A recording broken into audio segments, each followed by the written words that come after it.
Hello friends, તમારું સ્વાગત છે મારા કિચનમાં. આજે આપણે બનાવીશું નાના બાળકો માટે ખૂબ જ ટેસ્ટી એવો હેલ્ધી આપણે રવામાંથી નાસ્તો બનાવીશું. તો આપણે સૌપ્રથમ ગેસ ઉપર એક પેન મૂકેલ છે. પેનમાં આપણે 1 ચમચી જેવું તેલ એડ કરી દઈશું અને 2 ચમચી જેવું જીરું એડ કરીશું. જીરાનું પ્રમાણ છે તે થોડું આગળ પડતું રાખો. આમાં મેઇન ટેસ્ટ છે તે જીરાનો જ આવવાનો છે, એટલે જીરાનું પ્રમાણ થોડું આગળ પડતું રાખવું. અને આ રીતના આપણે જીરાને તેલમાં સારી રીતના સાતળી લેવાનું છે. બ્રાઉન કલરનું થાય ત્યાં સુધી આપણે એને તેલમાં સાતળશું.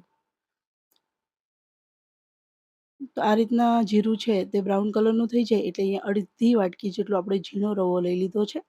એને આપણે એકાદ મિનિટ માટે તેલમાં અને જીરામાં શેકી લેશું, જેથી જીરાની સુગંધ છે તે રવામાં સારી રીતના બેસી જાય. તો આ રીતના એકાદ મિનિટ માટે આપણે રવાને સારી રીતના શેકી લેવાનો છે. આપણે રવાનો કલર છે તે બિલકુલ ચેન્જ કરવાનો નથી, ખાલી હલકો એકાદ મિનિટ માટે એને શેકવાનો છે. રવો શેકાઈ જાય એટલે આપણે નોર્મલ રૂમ ટેમ્પરેચરનું પાણી છે તે એડ કરીશું. અહીંયા ટોટલ આપણે 1.5 વાટકી જેટલું પાણી છે તે એડ કરવાનું છે. 1.5 વાટકી જેટલું પાણી એડ કરી અને સારી રીતના મિક્સ કરી લેશું. અને આ રીતના આપણે મિક્સ કરતાં મિશ્રણ છે તે એકદમ ડ્રાય થાય અને આપણું પેન છે તેનું તળિયું છોડે ત્યાં સુધી આપણે એને પકાવી લેવાનું છે. તો તમે જુઓ, આપણું મિશ્રણ છે તે ડ્રાય થવા લાગ્યું છે અને આપણું પેન છે તેનું તળિયું પણ છે ને એ મિશ્રણ છોડવા લાગ્યું છે. હજી આપણે આને એકાદ મિનિટ માટે પકાવીશું, પણ આ સ્ટેજ ઉપર આપણે એક બાફેલું બટકું લઈ અને એને સારી રીતના છીણી લેવાનું છે અને પછી આમાં એડ કરી દેવાનું છે. અને હવે બટાકાને સારી રીતના મિક્સ કરતા જશું અને આ મિશ્રણને પણ આપણે ત્યાં સુધી હવે કૂક કરી લેશું. એટલે આપણું મિશ્રણ છે તે સારી રીતના કૂક પણ થઈ જાય અને બટાકા છે તે સારી રીતના મિશ્રણ સાથે મિક્સ થઈ જાય.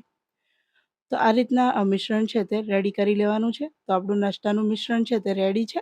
હવે ગેસની ફ્લેમ બંધ કરી દઈશું અને આને આપણે પ્રોપર ઠંડુ થવા દઈશું. તો મિશ્રણ છે તે અહીંયા ઠંડુ થઈ ગયું છે. આપણે નોર્મલ હાથથી ટચ કરી શકીએ એ રીતના ઠંડુ થાય ત્યાં સુધી આપણે એને ઠંડુ કરી લેવાનું છે. તો અહીંયા એકવાર આ રીતના સારી રીતના મિક્સ કરી લઈશું અને પછી આપણે હાથથી ટચ કરી શકીએ ને એટલું ઠંડુ થાય એટલે આપણે આ મિશ્રણ છે ને એને સારી રીતના આપણે હાથ વડે લોટ જે રીતના આપણે રોટલીનો મસળીએ ને એ રીતના એકદમ મસળી અને એકદમ ચીકાશ આવી જાય એ રીતના આપણે એને મસળી લેવાનો છે. તો આમાં આપણે તેલ કે બીજી કોઈ પણ વસ્તુ એડ કરવાની જરૂર નથી. સારી રીતના આપણે આને બસ મસળી લેશું, જેથી આપણો લોટ છે તે એકદમ ચીકાશ ભરેલો થઈ જાય.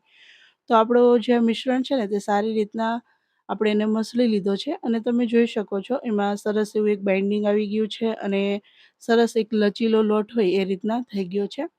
તો હવે આપણે એક પ્લેટ લઈ લઈશું અને મિશ્રણમાંથી આપણે નાના આ રીતના લુવા તૈયાર કરી લઈશું. તમે આ નાસ્તો છે તેને કોઈ પણ જાતનો તમે શેપ આપી શકો છો. તમારા બાળકોને કે તમને જે રીતનો શેપ પસંદ હોય એ રીતના આપવાનો છે. હું અહીંયા ડોનટ્સ અથવા તો આપણે જે મેંદુવડા હોય એ રીતનો શેપ આપું છું. તમને જે પસંદ હોય એ તમે આપી શકો છો. તમે આને એકદમ ચપટી કરી અને ઇડલીનો શેપ પણ આપી શકો છો, કોઈ પણ ટિક્કીનો શેપ પણ આપી શકો છો. તો આ રીતના તમને જે કોઈ શેપ પસંદ હોય એ રીતના તમારે શેપ આપી દેવાનો છે.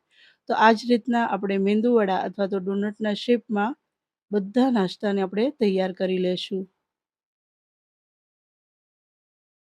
તો તમે જુઓ, અહીંયા આપણો નાસ્તો છે તે બધું તૈયાર થઈ ગયો છે. હવે આપણે ગેસ ઉપર તેલ ગરમ થવા માટે મૂકી દઈશું. આ નાસ્તો છે તો તમે તેને ડીપ ફ્રાય, સેલો ફ્રાય અથવા તો એર ફ્રાય પણ કરી શકો છો. તો હું અહીંયા ડીપ ફ્રાય કરું છું. તો અહીંયા મેં તેલ ગરમ થવા માટે મૂકી દીધેલ છે. તેલ છે તે આપણું સારું એવું ગરમ થઈ જાય એટલે આપણે મેંદુવડાના શેપમાં નાસ્તો બનાવીને રાખ્યો છે એ આપણે આમાં એડ કરી દઈશું. તો આ રીતના આપણે એક એડ કરીશું. આ રીતનું તેલ ગરમ હોય, હલકા બબલ્સ થાય એ રીતનું ગરમ હોય ત્યારે આપણે નાસ્તો એડ કરવાનો છે. મીડિયમ ફ્લેમ ઉપર આને આપણે એકદમ ક્રિસ્પી થાય ત્યાં સુધી આપણે આને ફ્રાય કરી લેવાના છે. તો આ રીતના વચ્ચે એકાદી વાર આપણે એને આ રીતના હલાવી લઈશું અને કોઈ પણ ચીપકી ગયા હોય તો આપણે આ રીતના એને અલગ કરી લઈશું. આ વધારે તો ચીપકતા નથી, પણ જો કડાઈ નાની હોય અને વધારે એડ કર્યા હોય તો આ પ્રોબ્લેમ આવે છે. તો તમે જુઓ, અહીંયા એકદમ હલકા બ્રાઉન કલરના થઈ ગયા છે. બસ હવે આપણે આને કાઢી લેશું. તો એકદમ ક્રિસ્પી એવો આપણો નાસ્તો બની અને તૈયાર છે. એકદમ ટેસ્ટી અને ખૂબ સરસ લાગે છે. નાના બાળકોને ખૂબ પસંદ આવે છે. એકવાર આ રેસીપી જરૂર ટ્રાય કરજો અને પસંદ આવે તો મને કોમેન્ટ કરીને જણાવજો તમને આજની આ રેસીપી છે તે કેવી લાગી. બીજો બેચ છે એ પણ આપણે તળી લઈશું. તો અહીંયા તમે જુઓ આપણો નાસ્તો છે તે રેડી છે અને એકદમ ક્રિસ્પી બની અને રેડી થાય છે. તો અહીંયા હું તમને આ રીતના તોડીને બતાવું તો પણ તમે જોઈ શકો છો અંદરથી એકદમ જાળીદાર અને એકદમ ટેસ્ટી આપણો નાસ્તો બની અને રેડી થાય છે. ખાવાની ખૂબ મજા આવે છે. ટમેટો કેચઅપ સાથે અથવા તો ચા સાથે પણ ખાવાની ખૂબ મજા આવશે. ગ્રીન ચટણી સાથે પણ ખાઈ શકો છો. એકદમ ટેસ્ટી બની અને તૈયાર થાય. નાનાથી લઈ મોટા સુધી બધાને પસંદ આવે એવો ટેસ્ટી નાસ્તો છે તે બને છે. અહીંયા હું તમને એનો અવાજ પણ સંભળાવું તો તમે જોજો કે કેટલો ક્રિસ્પી નાસ્તો છે તે બની અને રેડી થયો છે. તો એકવાર આ રીતના નાસ્તાની રેસિપી જરૂર બનાવજો અને મને કોમેન્ટ કરજો તમને મારી આજની રેસિપી છે તે કેવી લાગી. ફરી મળીશું નવા વિડીયો સાથે. ત્યાં સુધી ચેનલ ઉપર નવા હોય તો સબસ્ક્રાઈબ કરવાનું ભૂલશો નહીં.